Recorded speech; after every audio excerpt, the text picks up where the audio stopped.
आप सुन रहे हैं आज तक रेडियो। नमस्कार, आज तक रेडियो पर यह है 21 जुलाई का न्यूज पॉडकास्ट दिन भर। मैं हूं पूनम कौशल। सबसे पहले हेडलाइंस। सेरो सर्वे से पता चला दिल्ली की 23% से अधिक आबादी कोरोना प्रभावित। इनमें से ये पता चला कि 23.48% लोगों को कोरोना हुआ और वो ठीक हो गए। नेपाल ने छोड़ा और पानी, बिहार में भयंकर हुए बाढ़ के हालात, दसियों लाख लोग प्रभावित। बाढ़ की जो स्थिति है वो पिछले 24 घंटे में कुछ ज्यादा विकराल हो चुकी है, क्योंकि नेपाल से कई नदियों में पानी का डिस्चार्ज बहुत ज्यादा हुआ है। और राजस्थान के सियासी संकट में हाई कोर्ट का फैसला टला, होटल में विधायकों की मस्ती पर उठे सवाल। 12 जुलाई से ये होटल में हैं और आज जैसे राजस्थान के मुख्यमंत्री अशोक गहलोत ने कहा कि कुछ दिन और होटल में रहना पड़ सकता है, तो इतना ज्यादा खर्च कौन वहन कर रहा है। और कार्यक्रम में आगे आपको बताएंगे हेल्दी बॉडी में मिले 4 हेलिक्स डीएनए की क्या है मायने, लेकिन सबसे पहले मुख्य समाचार।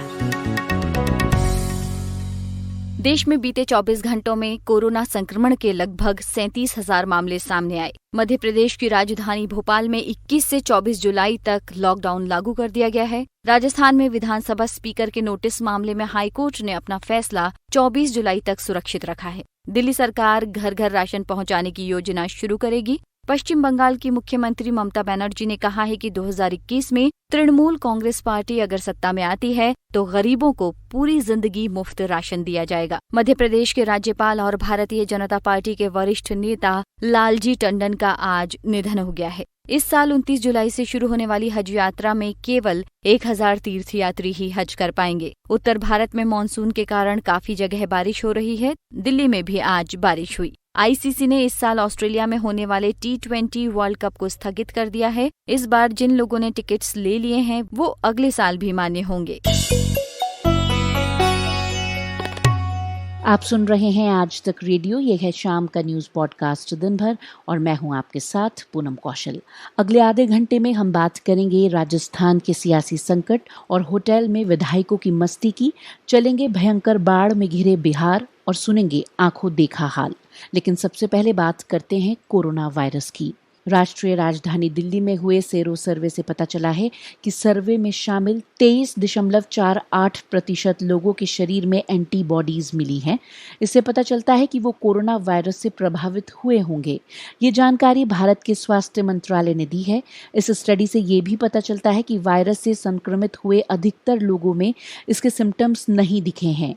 हेल्थ मिनिस्ट्री का कहना है कि इस स्टडी से ये भी पता चलता है कि अभी आबादी का बड़ा हिस्सा वायरस से बचा हुआ है। मंत्रालय ने सलाह दी है कि वायरस से बचने के सभी उपायों का गंभीरता से पालन किया जाना चाहिए। राष्ट्रीय राजधानी दिल्ली में कल 1000 से कम मामले सामने आए थे, जिससे संकेत मिलता है कि दिल्ली में हालात कुछ बेहतर हो रहे हैं। इस सर्वे में और क्या कहा गया है, यही समझने के लिए मैंने बात की आज तक संवाददाता पंकज जैन से और सबसे पहले यही पूछा कि इस सेरो सर्वे में क्या क्या पता चला है। देखिए, दिल्ली में पिछले कुछ महीनों में ऐसी जानकारी सामने आई है कि बहुत से लोगों को कोरोना हो गया और उन्हें पता ही नहीं चला। ये वो लोग हैं जिनके शरीर में एंटीबॉडी तैयार हो गए। इसके लिए सीरो सर्वे किया गया था। 27 जून से 10 जुलाई तक दिल्ली में सीरो सर्वे किए गए थे। इस सर्वे के दौरान एक मेडिकल टीम बनाई गई थी जो लोगों के घर जाकर रैंडम ही उनका ब्लड सैंपल लिया करती थी और उसका टेस्ट किया जाता था। पूरी दिल्ली में 21,387 सैंपल लिए गए। इनमें से ये पता चला कि 23.48% लोगों को कोरोना हुआ और वो ठीक हो गए। तो ये आकलन किया जा रहा है कि दिल्ली की जो आबादी है वो 2 करोड़ के आसपास है। ऐसी स्थिति में अगर इस स्टडी को आधार माना जाए तो दिल्ली में 43 लाख लोगों को कोरोना हुआ और उनका कोरोना ठीक हो गया। ये इस स्टडी के आधार पर माना जा रहा है। तो ऐसे में अब जरूरत है कि आने वाले दिनों में टेस्टिंग बढ़ाई जाए या फिर क्या लैब की संख्या बढ़ाई जाए या फिर कंटेनमेंट जोन के बाहर जो लोग रह रहे हैं उनकी जांच की जाए। तो इसको लेकर केंद्र सरकार और दिल्ली सरकार हो सकता है कि आने वाले दिनों में रूपरेखा बनाई जाए। लेकिन सीरो सर्वे ने जो दिल्ली में जून के महीने में पीक आया था कोरोना का, उसे लेकर कहीं ना कहीं एक स्पष्ट तस्वीर सामने रखी है। अब पंकज, हर्ड इम्यूनिटी को लेकर भी क्या कोई बात कही गई है सर्वे में? देखिए, ये बेहद ही अहम है क्योंकि जिस तरह से हर्ड इम्यूनिटी की चर्चा की जा रही है, अब दिल्ली में इस तरह के सर्वे को लेकर ये बात समझना बेहद जरूरी हो जाएगा कि दिल्ली में किस तरह से कंटेनमेंट जोन के भीतर और कंटेनमेंट जोन के बाहर सर्वे किए गए। और इसके बाद यहाँ पर सबसे अहम बात ये भी है कि सरकार ने जो एंटीजन टेस्ट और जो RT-PCR टेस्ट की सुविधा दिल्ली में दी है, ये कितनी सफल रही है। तो इसमें खास तौर से जो टेस्ट था उसमें दिल्ली वाले रुझान लेते हुए नजर नहीं आए, वो है RT-PCR टेस्ट। एंटीजन टेस्ट की संख्या और इनके सेंटर्स की संख्या दिल्ली में काफी ज्यादा थी। तो ऐसे में आने वाले दिनों में इसे लेकर भी एक तस्वीर स्पष्ट देखने के लिए मिलेगी। लेकिन सीरो सर्वे में ये सबसे ज्यादा स्पष्ट किया गया है कि किसे कोरोना हुआ, कौन उस कोरोना से ठीक हो गया और ऐसे कौन से लोग थे जिनमें एंटीबॉडी डेवलप हो गए। पंकज, आप लंबे समय से कोरोना कवरेज कर रहे हैं। मैं आपसे ये जानना चाहूंगी, समझना चाहूंगी कि अभी दिल्ली में हालात कैसे हैं। और कल 1000 से भी कम मामले सामने आए और सरकार की तरफ से तो कहा ही जा रहा है कि दिल्ली में मामले अब कंट्रोल्ड हैं। तो क्या ये वाकई है? देखिए, इसमें एक आंकड़ा अगर हम देखें, 20 जून से लेके 25 जून के बीच में दिल्ली में सबसे अधिक 24 घंटे के भीतर 4000 मामले सामने आए थे। और पिछले 24 घंटे की अगर हम बात करें तो दिल्ली में 1000 से कम कोरोना के मामले दर्ज किए गए हैं। तो तब जो संक्रमण रेट था वो काफी ज्यादा था और जुलाई के महीने में संक्रमण रेट जो है वो काफी तेजी से घटा है। लेकिन यहाँ पर एक पहलू और भी है, वो पहलू ये है कि दिल्ली में एंटीजन टेस्ट की संख्या काफी तेजी से बढ़ाई गई है। ये वो टेस्ट होते हैं जिसमें 15 मिनट से लेकर 30 मिनट के भीतर रिजल्ट सामने आ जाता है। लोगों को पता चल जाता है कि वो कोरोना पॉजिटिव है या नहीं है। लेकिन अगर आप कोरोना नेगेटिव हैं तब आपके शरीर की जांच की जाती है, देखा जाता है कि आप में लक्षण है या नहीं। एंटीजन टेस्ट में अगर आपके शरीर में लक्षण है तो आपको RT-PCR टेस्ट से गुजरना होता है। तो ऐसी स्थिति में पिछले 10 दिन के आंकड़ों का हमने आकलन किया, हमने देखा कि RT-PCR टेस्ट की संख्या जो है वो काफी कम रही है, एंटीजन टेस्ट की संख्या काफी ज्यादा रही है। अब क्या ये चिंता की बात है? इसे लेकर हमने सरकार से भी सवाल पूछा। हालांकि वो कह रहे हैं कि हम पूरी तरह से आने वाले दिनों के लिए तैयार हैं, क्योंकि जब सत्येंद्र जैन से हमने बात की, जो कि दिल्ली के स्वास्थ्य मंत्री हैं, उन्होंने कहा कि दिल्ली में कम्युनिटी स्प्रेड हो चुका है। और अगर ये मान भी लें कि दिल्ली में पीक आवर निकल गया है, या कहें कि वो वक्त जब कोरोना के सबसे ज्यादा मामले थे, तो हमें आने वाले दिनों में दूसरे और तीसरे पीक के लिए तैयार रहना पड़ेगा। तो सरकार कितनी तैयार है ये तो आने वाले दिनों में ही पता चलेगा। लेकिन फिलहाल दिल्ली में जो स्थिति है वो कंट्रोल में नजर आ रही है। जानकारी दे रहे थे दिल्ली से आज तक संवाददाता पंकज जैन। तो देश में अब 11.5 लाख से अधिक मामले हैं और सबसे बड़ी आबादी वाले प्रदेश उत्तर प्रदेश में अब कोरोना संक्रमण के 51,000 से अधिक मामले हैं। राजधानी लखनऊ सबसे प्रभावित शहर है। कुछ रिपोर्ट्स के मुताबिक शहर में अब अस्पतालों की दिक्कत होने लगी है। यूपी और लखनऊ में क्या हैं हालात, यही समझने के लिए मैंने बात की लखनऊ में आज तक संवाददाता कुमार अभिषेक से और पूछा कैसे हैं जमीनी हालात। उत्तर प्रदेश में कोरोना का कहर लगातार बढ़ता जा रहा है। प्रतिदिन 2000 से ज्यादा पॉजिटिव मरीज औसतन निकल रहे हैं। लखनऊ और कानपुर जैसे बड़े शहरों में के कई थाना इलाकों के क्षेत्रों में लॉकडाउन करना पड़ा है। कानपुर के 10 थाना क्षेत्रों में इस वक्त कंप्लीट लॉकडाउन है, जबकि लखनऊ के 4 थाना क्षेत्रों में इस वक्त लॉकडाउन हो चुका है। ये इलाके कंटेनमेंट जोन में है फिलहाल, जहां पर कोरोना मरीजों की तादाद काफी ज्यादा मिलने के बाद इस तरीके से लॉकडाउन चल रहा है। योगी आदित्यनाथ ने मामले की गंभीरता को भांपते हुए और अस्पतालों में बेड की कमी को देखते हुए नया फैसला लिया है और इस फैसले में अब दिल्ली की तर्ज पर होम आइसोलेशन की व्यवस्था की गई है। होम आइसोलेशन के पहले सरकार ने होटलों, रिजॉर्ट्स में पेड आइसोलेशन की व्यवस्था की थी, लेकिन जिस तरीके से सरकारी अस्पतालों में अब जगह नहीं बच रहे हैं, हालांकि योगी सरकार का दावा था कि 1 लाख से ज्यादा बेड इंतजाम किए गए थे, तैयार किए गए थे, लेकिन जिस तरीके से कोरोना के मरीज लगातार बढ़ते जा रहे हैं, उसे देखते हुए अब योगी आदित्यनाथ की सरकार ने होम आइसोलेशन को लागू कर दिया है। इसके जो SOP हैं, यानी कि किस तरीके से ये लागू होगा, वो भी सरकार ने जारी किया है। अगर कोई व्यक्ति संक्रमित होता है तो उसे परिवार में, और अगर वो लक्षण विहीन है यानी कि एसिम्प्टोमेटिक है तो वो घर में ही आइसोलेटेड रहेगा जब तक कि उसकी स्थिति सामान्य रहती है। अभिषेक, योगी सरकार ने पहले होम आइसोलेशन को मंजूरी नहीं दी थी, अब सरकार का रुख बदल गया है, आपको इसकी वजह क्या लगती है? योगी सरकार हालांकि होम आइसोलेशन के पक्ष में शुरू से नहीं थी और उनका मानना था कि जितने भी लोग पॉजिटिव पाए जाएंगे उन्हें सरकारी क्वारंटाइन सेंटर या फिर सरकारी अस्पतालों में ही रहना होगा। सरकार का मानना यह था कि संक्रमित व्यक्ति अगर घर में रहेगा तो वो अपने आस पड़ोस में इस संक्रमण को फैला सकता है, लेकिन जिस तरीके से अस्पतालों पर बोझ बढ़ रहा है, जिस तरीके से बेड्स की कमी हो रही है, उसे देखते हुए मजबूरन ये फैसला लेना पड़ा है। होम आइसोलेशन में सरकार परिवारों को और खासकर जो संक्रमित लोग हैं उन्हें किट की व्यवस्था करेगी। अभिषेक, ये बताएं इस किट में क्या क्या होगा और लोगों को सरकार की तरफ से क्या सुविधा मिलेगी, साथ ही होम आइसोलेशन के नियम क्या हैं?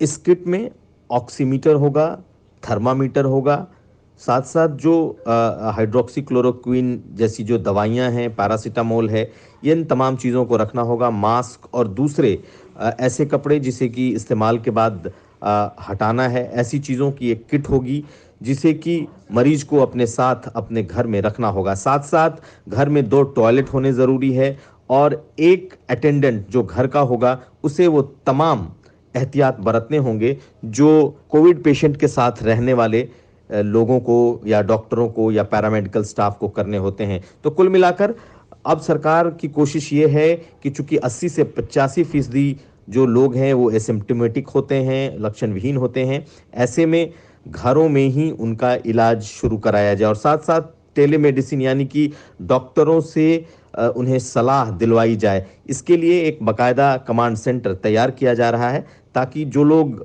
होम आइसोलेशन में होंगे उन्हें इस तरह के उपचार मुहैया कराए जा सकें। अभिषेक, इस समय यूपी की राजधानी लखनऊ और अन्य शहरों की स्थिति कितनी ज्यादा गंभीर है और मामले बढ़ने की आपको क्या वजह लगती है? अगर हम कोरोना के गंभीरता की बात करें तो लखनऊ में प्रतिदिन औसतन 300 के आसपास मरीज निकल रहे हैं। इसके अलावा जो गंभीर स्थिति वो कानपुर की है। उत्तर प्रदेश में मरीजों की तादाद बढ़ने की एक बड़ी वजह यह भी है कि टेस्ट की तादाद और रफ्तार भी काफ़ी बढ़ी है। आज की स्थिति में लगभग 50,000 टेस्ट प्रतिदिन हो रहे हैं।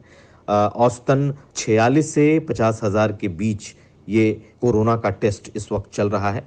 ऐसे में हर जगह मरीजों की तादाद ज्यादा निकल करके सामने आ रही है। सरकार का मानना है कि अगर इसी तरीके से टेस्ट ज्यादा बढ़ाए जाएं तो शायद वो लोग कोरोना को जल्द ही अपने काबू में कर पाएंगे, लेकिन जिस तरह के हालात अलग अलग शहरों में, क्षेत्रों में इस वक्त दिखाई दे रहे हैं, चाहे लखनऊ हो, चाहे कानपुर हो, इसके अलावा गाजियाबाद हो, पूर्वांचल में बलिया हो, ऐसे शहरों में अचानक से मरीजों की तादाद में इजाफा हुआ है। एक सडन स्पाइक है जिसे लेकर के सरकार भी चिंतित है, लेकिन निश्चित तौर पर आने वाले वक्त में होम आइसोलेशन को बढ़ाना होगा और यही वजह है कि सरकार ने होम आइसोलेशन की व्यवस्था की है।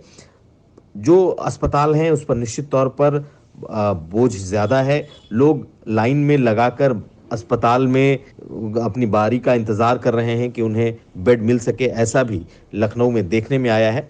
जो क्वारंटाइन सेंटर हैं अलग अलग जगहों पर और ख़ास करके जो लेवल 1 के अस्पताल हैं जहां लक्षण विहीन एसिम्प्टोमेटिक पेशेंट को रखा जा रहा है, वहां भी जो सुविधाएं हैं उसे लेकर के भी शिकायतें आई हैं। ऐसी स्थिति में सरकार भी चाहती है कि होम आइसोलेशन ज़्यादा से ज़्यादा हो और जो सरकार के अस्पतालों के जो बेड हैं वो गंभीर मरीजों के लिए रखे जाएं।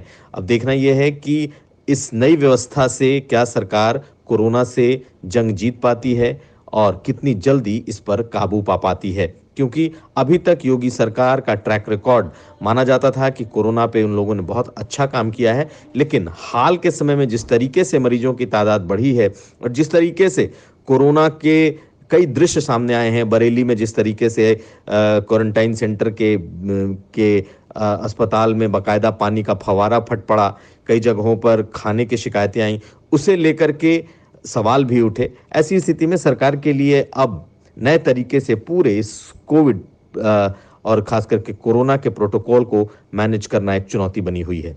जानकारी दे रहे थे लखनऊ से आज तक संवाददाता कुमार अभिषेक। और अब बात राजस्थान के सियासी संकट की, जिसमें शह और मात का खेल जारी है। अभी तक भारी पड़ रहे मुख्यमंत्री अशोक गहलोत के कामकाज पर अब गंभीर सवाल उठने लगे हैं। होटल में ठहरे विधायकों की मस्ती करते हुए तस्वीरें सामने आने के बाद सवाल उठा है कि कोरोना काल में जनता किसके भरोसे है। मैंने बात की जयपुर में आज तक संवाददाता शरद कुमार से और सबसे पहले यही पूछा कि हाईकोर्ट पहुंचे मामले का अपडेट क्या है। पूनम, राजस्थान में आज दिन भर सियासी नाटक राजस्थान हाई कोर्ट से लेकर होटल और जांच एजेंसियों के दफ्तर तक में खेला गया। सबसे पहले बात करते हैं राजस्थान हाई कोर्ट का, जहां पर आज सचिन पायलट और अशोक गहलोत गुट दोनों ही टकटकी लगाए हुए थे कि हाई कोर्ट का फैसला क्या आता है। दोनों ही पक्ष को निराशा हाथ लगी। 2 दिन का समय मिला है इन्हें आपस में विचार विमर्श करने का, अगर संभव हो तो, क्योंकि राजस्थान हाईकोर्ट ने कहा है कि 24 जुलाई को अपना फैसला सुनाएंगे। इतनी लंबी चौड़ी दलीलें दी गई है कि लिखने के लिए वक्त लगेगा और ऐसे में स्पीकर से भी उन्होंने गुजारिश की थी कि 24 जुलाई तक आप अपना फैसला टाल दें, जिसे स्पीकर ने स्वीकार कर लिया है। दूसरी तरफ आज होटल में विधायक दल की बैठक बुलाई गई। विधायक दल की बैठक में आज पहली बार रिकॉर्डिंग करके मुख्यमंत्री अशोक गहलोत का भाषण बाहर भेजा गया, जहां पर वो कह रहे हैं विधायकों से कि सत्य की जीत होती है, मेरे साथ सत्य है, आप चट्टानी एकता के साथ अड़े रहो और साजिश करने वाले मुंह दिखाने लायक नहीं रहेंगे। एक तरह से वीडियो बनाकर मनोवैज्ञानिक वॉर जो है सचिन पायलट गुट के ऊपर डालने की कोशिश की गई है। तीसरी तरफ आज सीबीआई दफ्तर में मुख्यमंत्री अशोक गहलोत के ओएसडी देवाराम सैनी की पेशी हुई। सीबीआई जांच पहले से जारी है चूरू के एसएचओ की आत्महत्या के मामले में। वहां पर कृष्णा पुनिया से भी आज पूछताछ हुई, अब जो कांग्रेस की विधायक है। उसी मामले में राजस्थान के मुख्यमंत्री अशोक गहलोत के ओएसडी से भी पूछताछ हुई। तो कुल मिला के तीनों जगह दांव पेच का खेल चलता रहा। अब कैबिनेट की बैठक हो रही है, जहां पर कैबिनेट की बैठक में पहले से तो एजेंडा यह था कि अगर हाईकोर्ट का फैसला उनके पक्ष में आता है तो तुरंत विधानसभा का सत्र बुलाकर और बहुमत साबित कर लिया जाए। लेकिन राजस्थान हाईकोर्ट के फैसले के बाद कैबिनेट का एजेंडा बदल गया और कैबिनेट के एजेंडे में अब कोरोना, अर्थव्यवस्था जैसे मुद्दों पर ऐसा कहा जा रहा है कि मंथन किया जाएगा।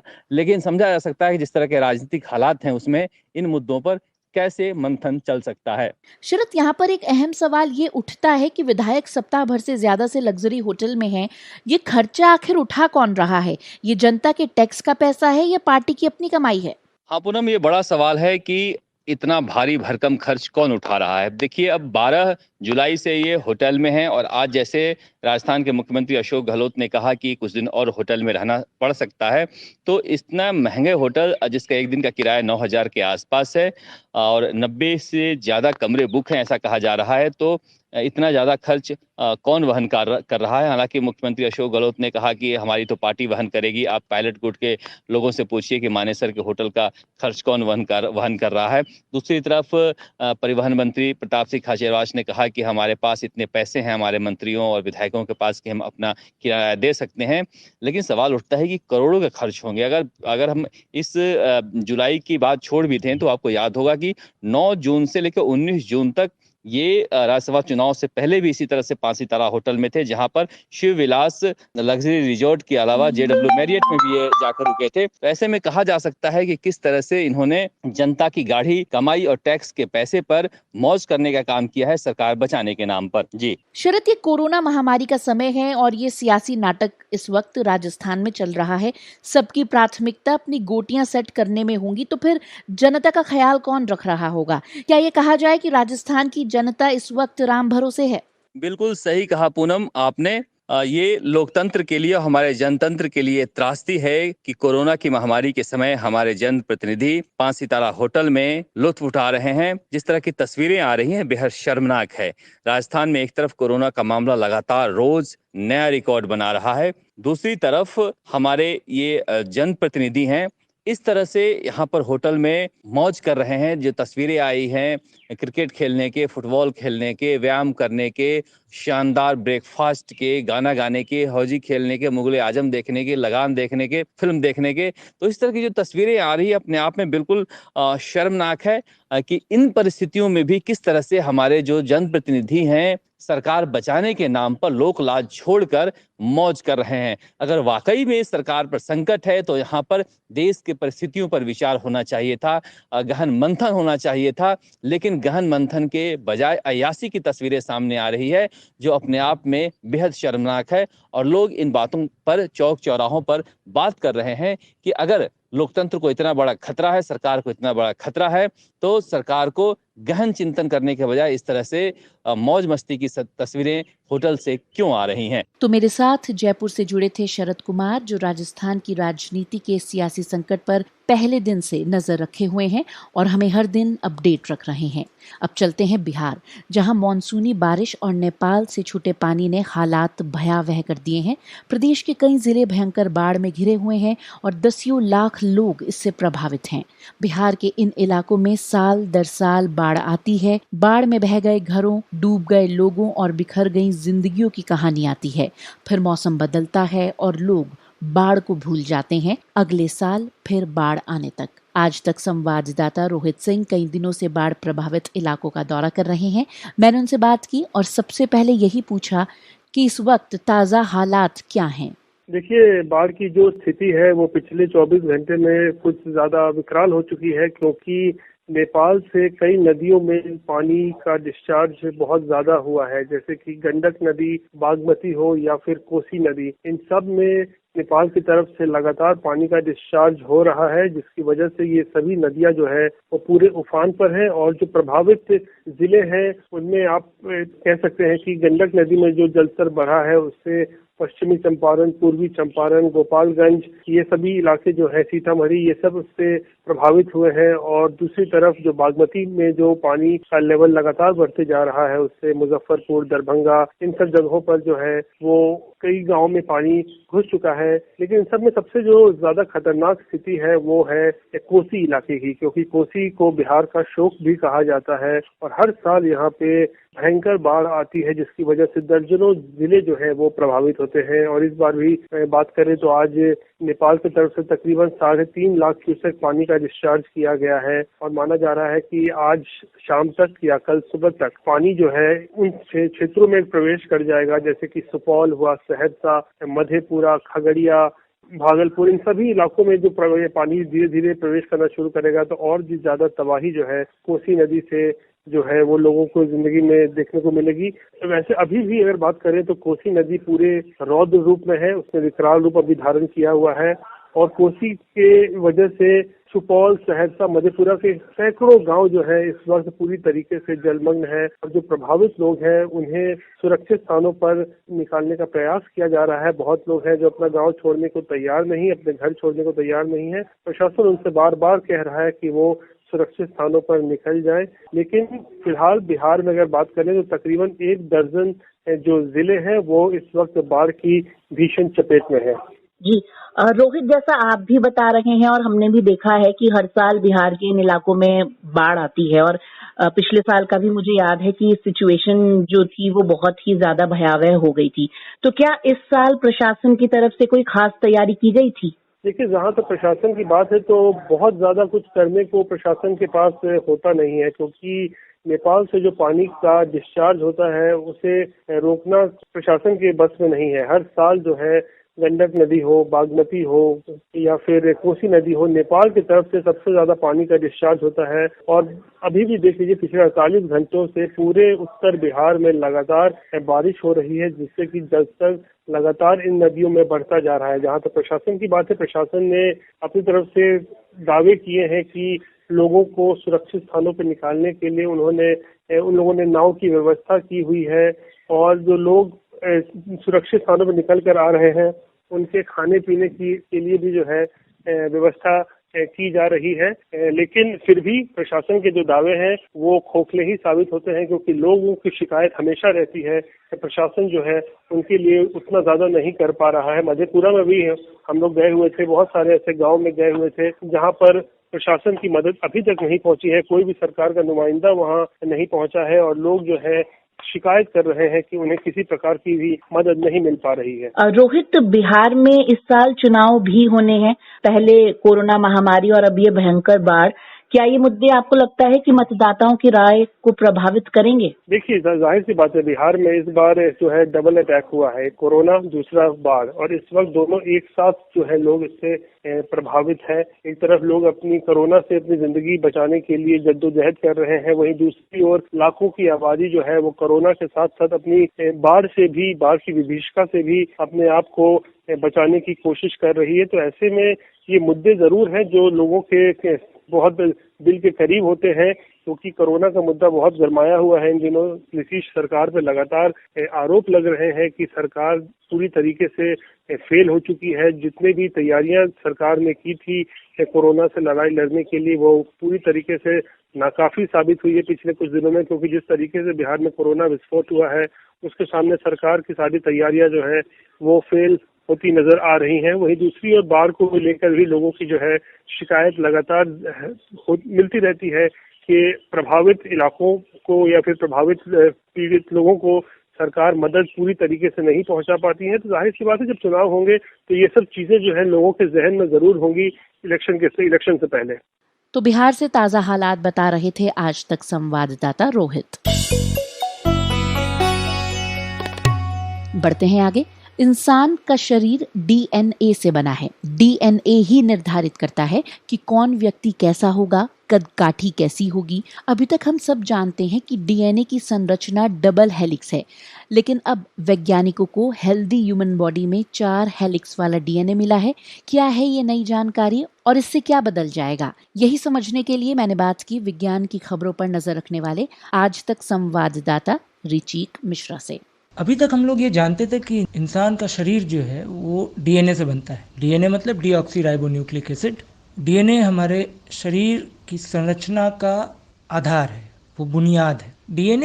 अब जब डीएनए की संरचना की बात करते हैं तो डीएनए का स्ट्रक्चर जो है वो डबल हेलिक्स था, डबल स्ट्रैंडेड डीएनए बोलते थे। उसमें 2 तरह की सीढ़ी नुमा एक लेयर ऊपर से नीचे आती जाती दिखती थी। लेकिन अब वैज्ञानिकों ने स्वस्थ इंसान के शरीर की कोशिका में 4 हेलिक्स वाला डीएनए खोजा है। मतलब डबल हेलिक्स के साथ 4 हेलिक्स। पहले डबल हेलिक्स हुआ करते थे, अब ये 4 हेलिक्स हो गए हैं। मतलब अब वो सीढ़ी नुमा जो 2 सीढ़ियां दिखाई पड़ती थी डीएनए के स्ट्रक्चर में टेढ़ी मेढ़ी, अब वो 4 दिखाई पड़ेंगी और आपस में जुड़ी हुई। आमतौर पर 4 हेलिक्स का डीएनए कैंसर की कुछ कोशिकाओं में पाया जाता है, कैंसर बीमारी जो है, या फिर प्रयोगशालाओं में इन्हें बनाया जाता है ताकि उन पे दवाइयों का और जेनेटिक कोडिंग वगैरह के काम किए जा सके।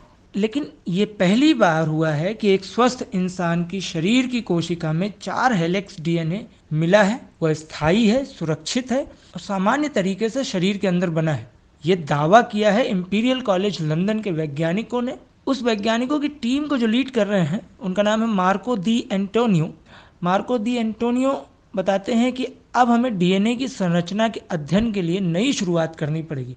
उनका ऐसा कहना है, क्योंकि जिस तरह से अगर डीएनए में परिवर्तन हो रहा है तो भविष्य में हो सकता है कि इंसानी शरीर में किसी तरह के बदलाव आए, जीन्स में बदलाव आए, कई तरह की बीमारियों से हम प्रतिरोधक क्षमता खुद ब खुद विकसित कर लें। जैसे धीमे धीमे डीएनए और जीन्स में बदलाव आता गया तो हमारे पूर्वज वनमानुष थे, गोरिल्लास थे, वहां से इंसान डेवलप होते हुए चले आए। रिचीक, यहाँ पर मैं आपसे ये भी समझना चाहूंगी कि डीएनए बनता कैसे है। डीएनए जो है वो 4 न्यूक्लियो बेस से बनता है। ये 4 न्यूक्लियो बेस होते हैं एडेनिन, साइटोसिन, गुआनिन और थाइमिन। ये चारों शरीर के अंदर अंगों के निर्माण की जरूरत के हिसाब से आपस में जुड़ते हैं। जैसे मान के चलते हैं कि अगर हाथ या उंगलियां बननी है तो एडेनिन और साइटोसिन जुड़ गए, पैर के लिए गुआनिन और थाइमिन जुड़ गए, आंखों के लिए थाइमिन एडेनिन जुड़ गए। ये इस तरह से अलग अलग शरीर के अंगों के हिसाब से अपना स्ट्रक्चर ढालते हैं, इसको बनाते हैं। 4 हेलिक्स वाला डीएनए तब बनता है जब इन चारों न्यूक्लियो बेस में से सिर्फ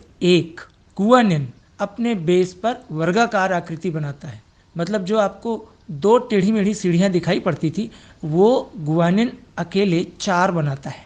गुआनिन एक अकेला न्यूक्लियो बेस है जो खुद से भी जुड़ सकता है, बाकी 3 आपस में एक साथ खुद से नहीं जुड़ सकते। एडेनिन साइटोसिन से जुड़ेगा, साइटोसिन गुआनिन से जुड़ेगा, गुआनिन थाइमिन से जुड़ेगा, लेकिन एडेनिन एडेनिन से नहीं जुड़ सकता।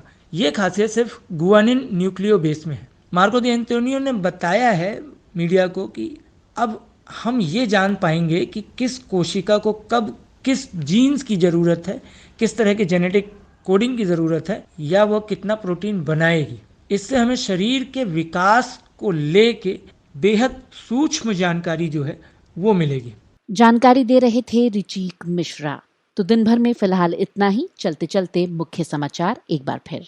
देश में बीते 24 घंटों में कोरोना संक्रमण के लगभग 37,000 मामले सामने आए। मध्य प्रदेश की राजधानी भोपाल में 21 से 24 जुलाई तक लॉकडाउन लागू कर दिया गया है। राजस्थान में विधानसभा स्पीकर के नोटिस मामले में हाईकोर्ट ने अपना फैसला 24 जुलाई तक सुरक्षित रखा है। दिल्ली सरकार घर घर राशन पहुंचाने की योजना शुरू करेगी। पश्चिम बंगाल की मुख्यमंत्री ममता बनर्जी ने कहा है कि 2021 में तृणमूल कांग्रेस पार्टी अगर सत्ता में आती है तो गरीबों को पूरी जिंदगी मुफ्त राशन दिया जाएगा। मध्य प्रदेश के राज्यपाल और भारतीय जनता पार्टी के वरिष्ठ नेता लालजी टंडन का आज निधन हो गया है। इस साल 29 जुलाई से शुरू होने वाली हज यात्रा में केवल 1000 तीर्थयात्री ही हज कर पाएंगे। उत्तर भारत में मानसून के कारण काफी जगह बारिश हो रही है। दिल्ली में भी आज बारिश हुई। आईसीसी ने इस साल ऑस्ट्रेलिया में होने वाले T20 वर्ल्ड कप को स्थगित कर दिया है। इस बार जिन लोगों ने टिकट्स ले लिए हैं वो अगले साल भी मान्य होंगे। तो दिन भर में आज के लिए बस इतना ही। अब वक्त है आपसे विदा लेने का।